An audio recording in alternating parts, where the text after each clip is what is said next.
स्वामी विवेकानंद द्वारा रचित राजयोग आज आमे तांकर पातंजल योगसूत्र आरंभ करिबा। उपक्रमणिका योगसूत्रर व्याख्या करिबा पई चेष्टा करिबा पूर्वरु योगी मानंकर धर्ममत जो भित्ति उपरे स्थापित मु सेही प्रश्नटी को आलोचना करिबा को चेष्टा करिबी। जगतरे श्रेष्ठ मनीषीवृंद ए विषय रे एकमत बोली मने हुए। आउ जड़ प्रकृतिर अनुसंधान फल यह एक प्रकार प्रमाण हो जाइछि जे आमे आमर वर्तमान सविशेष भावर पश्चातरे अवस्थित एक निर्विशेष भावर बहिप्रकाश मात्र। पुनश्च से निर्विशेष भाव को प्रत्यावृत हेबापई आमे क्रमागत अग्रसर हेउछु। यह स्वीकार कले प्रश्न होछि जे उक्त निर्विशेष अवस्था कौन वर्तमान अवस्था ठारू उच्चतर। एपरी लोकमानंकर अभाव नाही जो माने मने करंती जे एही व्यक्त अवस्था मनुष्यर सर्वोच्च अवस्था। अनेक मनीषींकर मत हेउछि आमे एक निर्विशेष सत्तार व्यक्त भावमात्र एवं निर्विशेष अवस्था अपेक्षा एही सविशेष अवस्था श्रेष्ठ।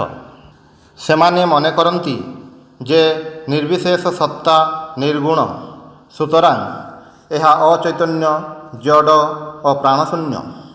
सेमाने आहुरी मने करंती जे एही जीवन रे सुख भोग करिबा संभव, सुतरां एथिरे आमे आसक्त हेबा उचित। तेणु प्रथमे ही आमे अनुसंधान करिबा को चाहूँ जीवन समस्यार आउ कौन समाधान अछि। ए संबंधरे एक प्राचीन सिद्धांत हेउछि मृत्यु परे मनुष्य पूर्व भली थाए, तेबे तार अशुभ गुड़िक रहे नाही। केवल जो गुड़िक शुभ से गुड़िक चिरकाल पई रही जाए। जुक्ति बा न्यायर भाषा रे यह साब्यस्त हुए जे मनुष्यर लक्ष्य एही जगत। एही जगतर मंद अंश को परित्याग कले जहा रहे ताहा को ही स्वर्ग कहती। एही मतटी जे असंभव ताहा अति सहजरे बुझा जाए। भल नाही अथच मंद अछि, किंबा मंद नाही अथच भल अछि, यह असंभव। मंद बोली किछि नाही, सबु भल। एपरि जगतरे बास करिवार कल्पना को भारतीय नैयायिक गण आकाश कुसुम तुल्य बोली वर्णना करिछन्ति। आधुनिक जुगरे आउ गोटिए मत केही केही उपस्थापन करती। मनुष्य उन्नति करिब, चरम लक्ष्य रे पहुँचीबार आप्राण चेष्टा करिब, किंतु केबे हेले सेही लक्ष्य रे पहुँची पारिब नाही। एही मत अति उपादेय बोली बोध हेले सुद्धा यह असंभव। कारण सरल रेखारे कौनसी गति संभव नुहे। समुदाय गति वृत्ताकार रे होइथाय। जदि तुमे खंडिए प्रस्तर निक्षेप कर एवं जदि तुमे दीर्घकाल बंची रह और प्रस्तरटी मध्य कौनसी बाधा न पाए, तेबे ताहा ठीक तुम हाथ को फेरी आसिब। गोटिए सरल रेखा असीम वर्धित हेले यह गोटिए वृत्तरे परिणत हेब। अतएव बाधाहीन उन्नति एक असंभव कथा। अप्रासंगिक हेले मध्य मु मंतव्य करिबी, काहारी को घृणा कर नाही, समस्तंकु भल पाऊ। नीतिशास्त्र रे एही मतवादटी को पूर्वोक्त मत द्वारा व्याख्या करा जाई पारे। जेपरिकी तड़ित संबंध रे आधुनिक मत हेउछि एही शक्ति विद्युत आधार यंत्र बा डायनामोरु बहिर्गत होई पुनश्च से यंत्र को प्रत्यावृत हुए। घृणा और भल पाइबा मध्य ठीक अनुरूप। समग्र शक्ति पुणी तार उत्स को फेरी आसिब। अतएव काहारी को घृणा कर नाही, कारण जो घृणा तुमठारु निर्गत हेब ताहा तुम निकट को ही फेरी आसिब। जदि तुमे भल पाऊ, तेबे सही भल पाइबा मध्य तुम निकट को फेरी आसिब। यह निश्चित जे मनुष्यर अंतकरणरू घृणा बहिर्गत होई ताहा पुणी फेरी आसे। केही यार गतिरोध करिपारिबे नाही। ठीक सही भाव रे प्रेम और मैत्रीर भाव ଆମ ନିକଟକୁ ଫେରିଆସିବ। ଅନନ୍ତ ଉନ୍ନତି ବିଷୟକ ଧାରଣା ଯେ ଅସମ୍ଭବ, ତାହା ଅନେକ ଯୁକ୍ତି ଦ୍ୱାରା ପ୍ରମାଣିତ କରାଯାଇପାରେ। ପ୍ରତ୍ୟକ୍ଷ ପ୍ରମାଣ ହେଉଛି ବିନାଶ ସକଳ ପାର୍ଥିବ ବସ୍ତୁର ଚରମ ଗତି। ଆମମାନଙ୍କର ନାନା ପ୍ରକାର ଚେଷ୍ଟା, ଆମମାନଙ୍କର ଆଶା, ଭୟ, ସୁଖ, ଏସବୁର ପରିଣାମ କ'ଣ? ମୃତ୍ୟୁ ହିଁ ଆମ ସମସ୍ତଙ୍କର ଚରମ ପରିଣାମ। ଏହା ଅତି ସୁନିଶ୍ଚିତ। ତେବେ ଅନନ୍ତ ଉନ୍ନତି ବିଷୟକ ପ୍ରଶ୍ନର କ'ଣ ସମାଧାନ ହେଲା?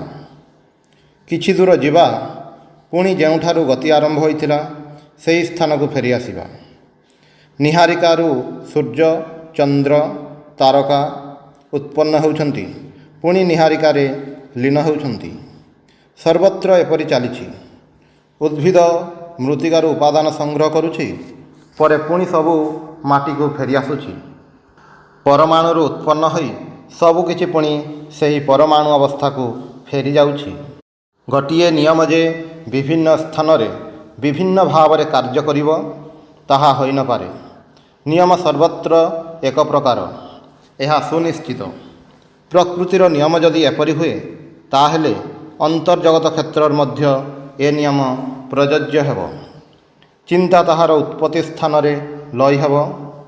ଆମେ ଇଚ୍ଛା କରୁ ବା ନ କରୁ, ଆମମାନଙ୍କୁ ଦିନେ ସେହି ପରମ ସତ୍ତା ଈଶ୍ୱରଙ୍କ ନିକଟକୁ ଫେରିଯିବାକୁ ପଡ଼ିବ। ଆମେ ଈଶ୍ୱରଙ୍କ ଠାରୁ ଆସିଛୁ, ଆମମାନଙ୍କୁ ପୁନରାୟ ଈଶ୍ୱରଙ୍କ ପାଖକୁ ଫେରିଯିବାକୁ ହେବ। ତାଙ୍କୁ ଯେଉଁ ନାମରେ ଡାକନା କାହିଁକି, ତାଙ୍କୁ ଗଡ୍ ବା ଈଶ୍ୱର କହ, ନିର୍ବିଶେଷ ବା ପରମ ସତ୍ତା କହ, ଅଥବା ପ୍ରକୃତି କହ, କିଛି ଯାଇ ଆସେ ନାହିଁ। ଯାହାଙ୍କଠାରୁ ସମୁଦାୟ ଜଗତ ଉତ୍ପନ୍ନ ହୋଇଛି, ଯାହାଙ୍କ ମଧ୍ୟରେ ସମସ୍ତ ପ୍ରାଣୀ ଅବସ୍ଥାନ କରୁଛନ୍ତି, ଯାହାଙ୍କ ନିକଟକୁ ପୁଣି ସବୁ କିଛି ଫେରିଯିବ, ପ୍ରକୃତି ସର୍ବତ୍ର ନିୟମରେ କାର୍ଯ୍ୟ କରିଥାଏ। ଗୋଟିଏ ସ୍ତରରେ ଯେଉଁ କାର୍ଯ୍ୟ ହେଉଛି, ଅନ୍ୟାନ୍ୟ ସ୍ତରରେ ମଧ୍ୟ ତାହା ହିଁ ପୁନରାବର୍ତ୍ତିତ ହୋଇଥାଏ। ବୃହତ୍ ତରଙ୍ଗ କ୍ଷୁଦ୍ର କ୍ଷୁଦ୍ର ବହୁ ତରଙ୍ଗର ଏକ ସମଷ୍ଟି ମାତ୍ର। ଜାଗତିକ ଜୀବନ କହିଲେ ଲକ୍ଷ ଲକ୍ଷ କ୍ଷୁଦ୍ର ଜୀବନର ସମଷ୍ଟିକୁ ହିଁ ବୁଝାଏ। ବର୍ତ୍ତମାନ ପ୍ରଶ୍ନ ଉଠୁଛି, ଭଗବାନଙ୍କ ନିକଟକୁ ପ୍ରତ୍ୟାବର୍ତ୍ତନ କରିବା ଅପେକ୍ଷା ଉଚ୍ଚତର ଅବସ୍ଥା ଅଛି କି ନାହିଁ? ଜଗମତାବଲମ୍ବୀ ଦାର୍ଶନିକଗଣ ଏ ପ୍ରଶ୍ନର ଉତ୍ତରରେ କହନ୍ତି, ଏହା ହିଁ ଉଚ୍ଚତମ ଅବସ୍ଥା। ଜଗତରେ ଏପରି କୌଣସି ଧର୍ମ ନାହିଁ ଯାହା କହେ ମନୁଷ୍ୟ ପୂର୍ବେ ଯାହା ଥିଲା ତତ୍ ଅପେକ୍ଷା ବର୍ତ୍ତମାନ ଆହୁରି ଉନ୍ନତ।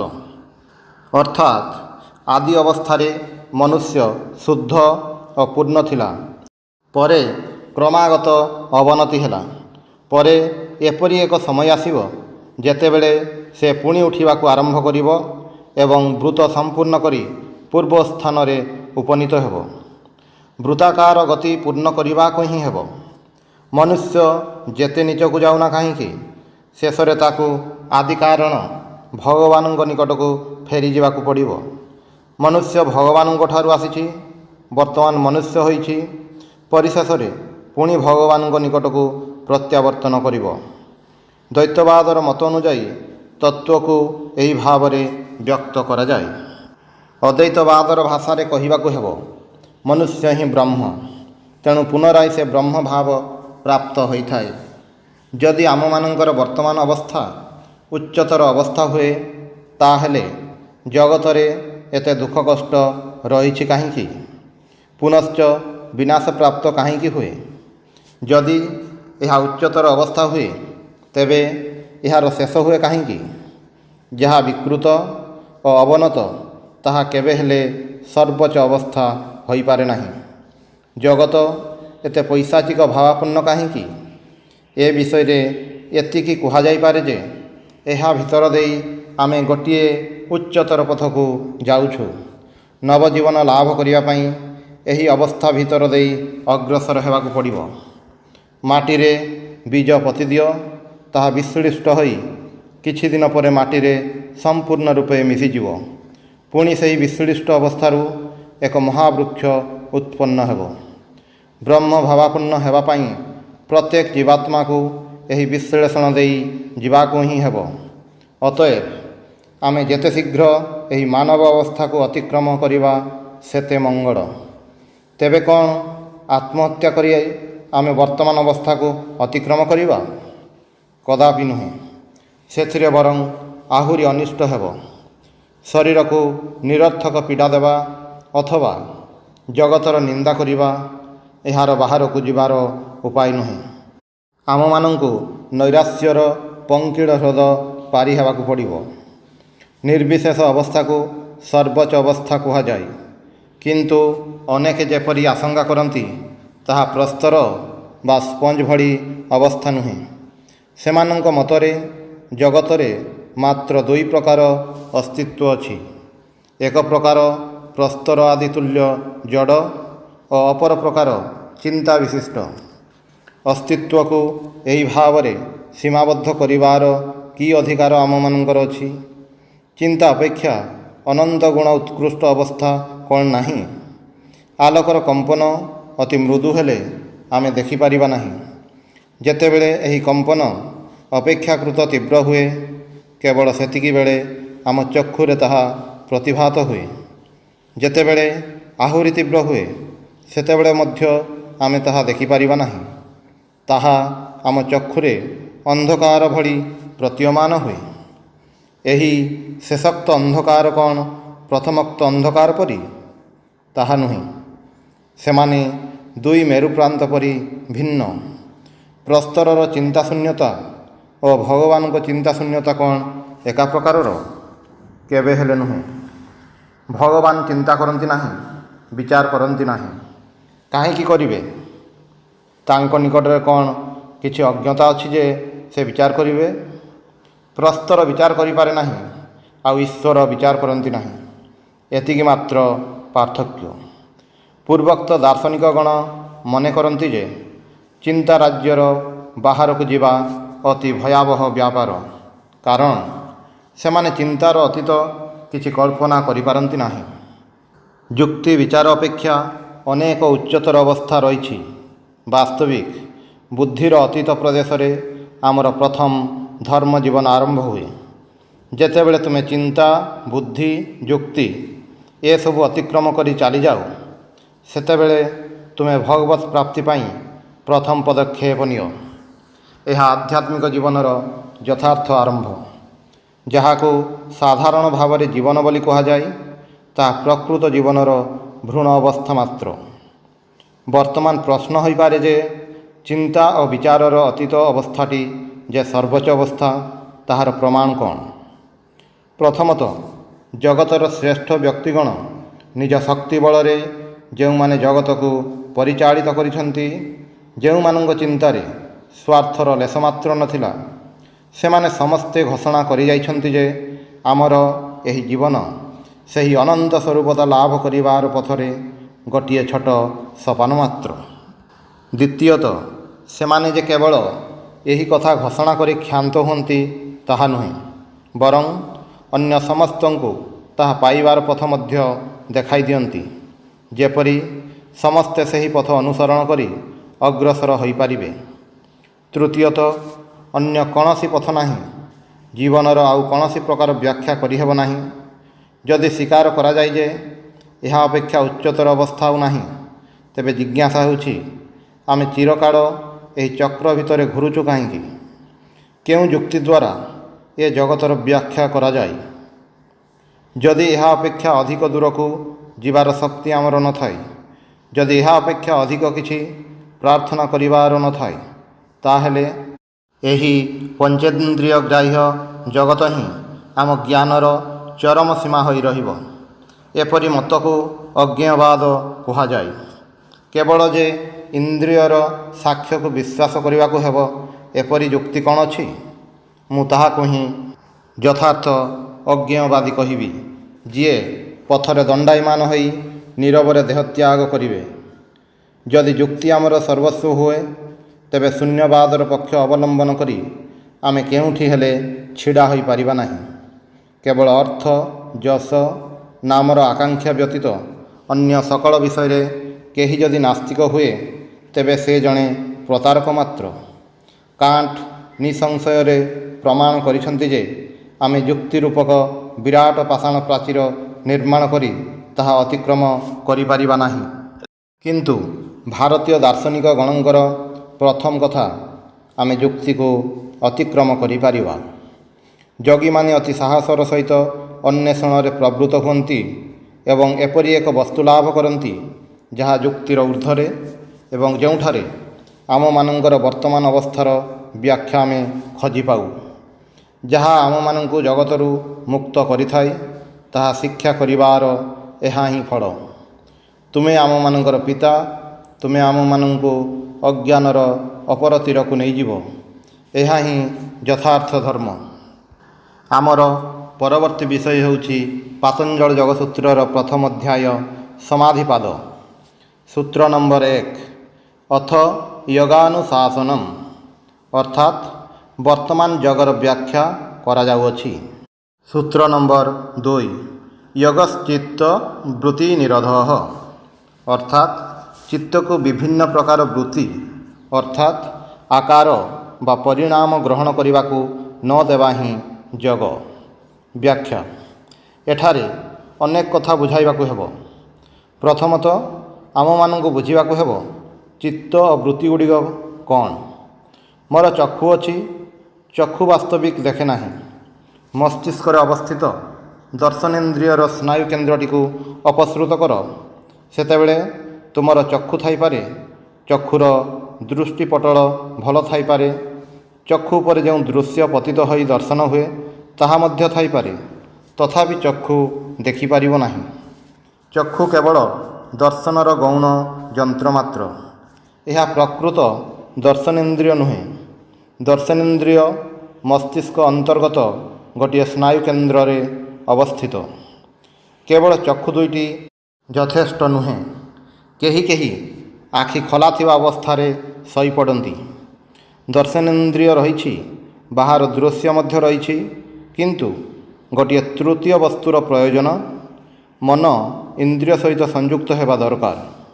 ସୁତରାଂ ଦର୍ଶନ କ୍ରିୟା ପାଇଁ ଚକ୍ଷୁ ରୂପକ ବହିର୍ଯନ୍ତ୍ର, ମସ୍ତିଷ୍କସ୍ଥ ସ୍ନାୟୁକେନ୍ଦ୍ର ଓ ମନ, ଏହି ତିନୋଟି ଉପାଦାନ ଆବଶ୍ୟକ। ରାସ୍ତାରେ ଗାଡ଼ି ଯାଉଛି, କିନ୍ତୁ ତୁମେ ତା'ର ଶବ୍ଦ ଶୁଣିପାରୁନାହଁ। ଏହାର କାରଣ କ'ଣ? କାରଣ ତୁମର ମନ ଶ୍ରବଣେନ୍ଦ୍ରିୟ ସହିତ ସଂଯୁକ୍ତ ହୋଇନାହିଁ।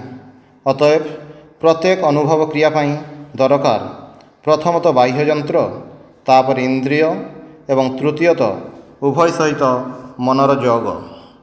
ବିଷୟ ଅଭିଘାତ ଜନିତ ବେଦନାକୁ ମନ ଆହୁରି ଅଭ୍ୟନ୍ତରକୁ ବହନ କରି ନିଶ୍ଚୟାତ୍ମିକା ବୁଦ୍ଧି ନିକଟରେ ଅର୍ପଣ କରେ।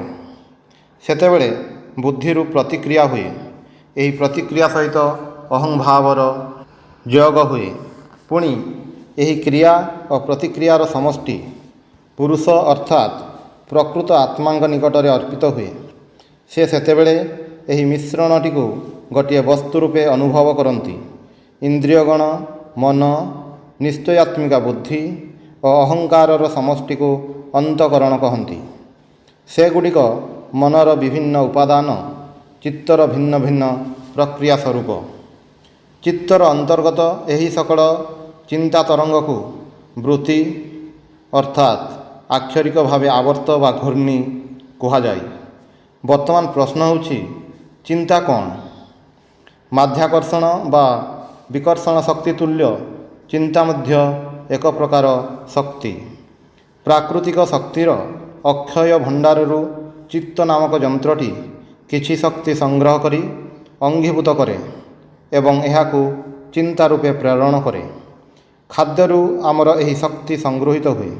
ଖାଦ୍ୟରୁ ହିଁ ଶରୀର ଗତିଶକ୍ତି ଇତ୍ୟାଦି ଲାଭ କରେ। ଅନ୍ୟାନ୍ୟ ସୂକ୍ଷ୍ମତର ଶକ୍ତି ମଧ୍ୟ ଖାଦ୍ୟରୁ ଉତ୍ପନ୍ନ ହୁଏ। ମନ ଚୈତନ୍ୟମୟ ନୁହେଁ, ଅଥଚ ଚୈତନ୍ୟମୟ ବୋଲି ବୋଧ ହୁଏ। ଏପରି ହେବାର କାରଣ କ'ଣ? କାରଣ ଚୈତନ୍ୟମୟ ଆତ୍ମା ଏହାର ପଶ୍ଚାତରେ ରହିଛନ୍ତି। ତୁମେ ନିଜେ ସେହି ଚୈତନ୍ୟମୟ ପୁରୁଷ। ମନ କେବଳ ଗୋଟିଏ ଯନ୍ତ୍ର, ଯାହାଦ୍ୱାରା ତୁମେ ବହିର୍ଜଗତ ଅନୁଭବ କର। ଏହି ପୁସ୍ତକ ଖଣ୍ଡିକ ଦେଖ। ବାସ୍ତବିକ ବାହାରେ ଆମେ ଉପଲବ୍ଧି କରୁଥିବା ଭଳି କୌଣସି ଅସ୍ତିତ୍ୱ ତାହାର ନାହିଁ। ବାହାରେ ଯାହା ଅଛି ତାହା ଅଜ୍ଞାତ ଓ ଅଜ୍ଞେୟ। ତାହା କେବଳ ଆମ ଅନୁଭବର ଉତ୍ତେଜକ କାରଣ ମାତ୍ର। ତାହା ମନରେ ଆଘାତ ଦିଏ ଏବଂ ମନ ପୁସ୍ତକ ରୂପେ ପ୍ରତିକ୍ରିୟା କରେ। ଠିକ୍ ଯେପରି ଜଳରେ ଏକ ପ୍ରସ୍ତର ଖଣ୍ଡ ନିକ୍ଷେପ କଲେ ଜଳ ତରଙ୍ଗାକାରରେ ଏହି ପ୍ରସ୍ତର ଖଣ୍ଡକୁ ପ୍ରତିଘାତ ଦିଏ। ସୁତରାଂ ବାସ୍ତବ ବହିର୍ଜଗତ ମାନସିକ ପ୍ରତିକ୍ରିୟାର କାରଣ ମାତ୍ର। ପୁସ୍ତକାକାର, ଗଜାକାର, ମନୁଷ୍ୟାକାର ଇତ୍ୟାଦି କୌଣସି ପଦାର୍ଥ ବାହାରେ ନାହିଁ। ବାହାରର ଇଙ୍ଗିତ ବା ଉତ୍ତେଜକ କାରଣରୁ ମନ ମଧ୍ୟରେ ଯେଉଁ ପ୍ରତିକ୍ରିୟା ହୁଏ କେବଳ ମାତ୍ର ତାହା ଆମେ ଜାଣିଥାଉ। ଜନ୍ ଷ୍ଟୁଆର୍ଟ ମିଲ୍ କହିଛନ୍ତି, ଇନ୍ଦ୍ରିୟ ଅନୁଭୂତିର ନିତ୍ୟ ସମ୍ଭାବ୍ୟତାର ନାମ ଜଡ଼ ପଦାର୍ଥ। ବାହାରେ ଏହି ପ୍ରତିକ୍ରିୟା ଉତ୍ପନ୍ନ କରାଇଦେବାର ଉତ୍ତେଜକ କାରଣ ମାତ୍ର ଅଛି। ଉଦାହରଣ ସ୍ୱରୂପ ଗୋଟିଏ ଶାମୁକାର କଥା ନିଆଯାଉ। ତୁମେମାନେ ଜାଣ ମୁକ୍ତା କିପରି ଉତ୍ପନ୍ନ ହୁଏ। ଗୋଟିଏ ବାଲିକଣା କୀଟାଣୁ ବା ଅନ୍ୟ କିଛି ଶାମୁକା ଭିତରେ ପ୍ରବେଶ କରି ତାହାକୁ ଉତ୍ତେଜିତ କରେ। ସେତେବେଳେ ସେହି ଶାମୁକା ଏହି ବାଲିକଣାର ଚତୁର୍ଦିଗରେ ଏକ ପ୍ରକାର ଏନାମେଲ୍ ଭଳି ଆବରଣ ଦିଏ ଓ ଏହି ଭାବରେ ମୁକ୍ତାର ସୃଷ୍ଟି ହୋଇଥାଏ। ଅନୁଭୂତି ସୃଷ୍ଟ ଏହି ଜଗତ ଯେପରି ଆମମାନଙ୍କ ନିଜ ନିଜର ଏନାମେଲ୍ ସ୍ୱରୂପ। ବାସ୍ତବ ଜଗତ ଏହି ବାଲୁକା କଣା ସଦୃଶ। ସାଧାରଣ ଲୋକ କେବେ ହେଲେ ଏହା ବୁଝିବ ନାହିଁ, କାରଣ ଯେତେବେଳେ ସେ ଏହା ବୁଝିବାକୁ ଚେଷ୍ଟା କରିବ ସେହି ମୁହୂର୍ତ୍ତରେ ସେ ବାହାରକୁ ଏନାମେଲ୍ ନିକ୍ଷେପ କରିବ ଓ ଏହି ଆବରଣଟିକୁ କେବଳ ଦେଖିବ। ବର୍ତ୍ତମାନ ଆମେ ବୁଝିଲୁ ବୃତ୍ତିର ପ୍ରକୃତ ଅର୍ଥ କ'ଣ। ମନୁଷ୍ୟର ପ୍ରକୃତ ସ୍ୱରୂପ ମନର ଅତୀତ। ମନ ତା'ର ଗୋଟିଏ ଯନ୍ତ୍ର ତୁଲ୍ୟ।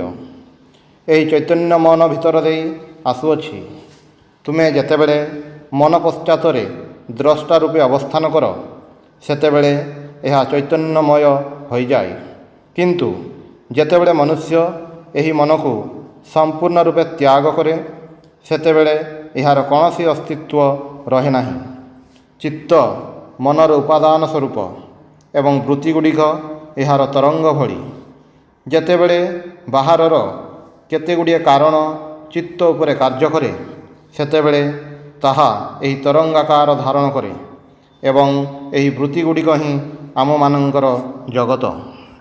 ଆମେମାନେ ହ୍ରଦର ତଳଦେଶ ଦେଖିପାରୁନାହୁଁ କାରଣ ଏହାର ଉପରି ଭାଗ କ୍ଷୁଦ୍ର କ୍ଷୁଦ୍ର ତରଙ୍ଗରେ ଆବୃତ।